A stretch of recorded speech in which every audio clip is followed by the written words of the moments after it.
どうもズッ TV のママとあずです。今日はあずちゃんの上手な飛行機を撮っていきたいと思います。あずちゃん、飛行機の準備いいですか？あずちゃん、飛行機お願いします。ゴー。あずさん、飛行機。上手。もう一回お願いします。飛行機。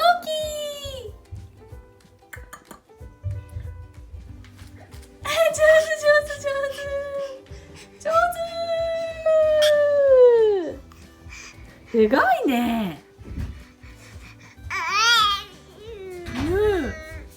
上手です。もう一回お願いします。上手。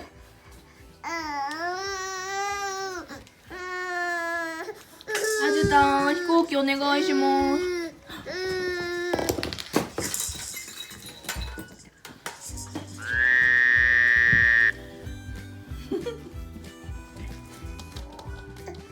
飛行機見えません。臭いですか、あずちゃんの頭。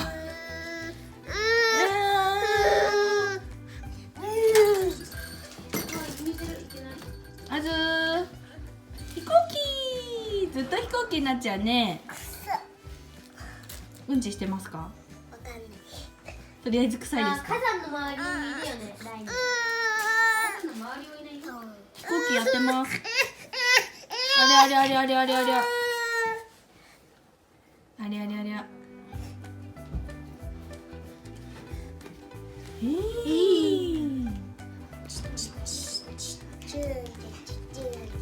チュン。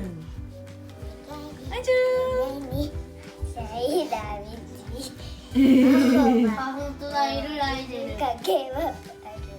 あ、もうおしまいにしていいですか？じゃあ今日はおしまいです。バイバイ。バイバーイ。ずっちゃんバイバイ。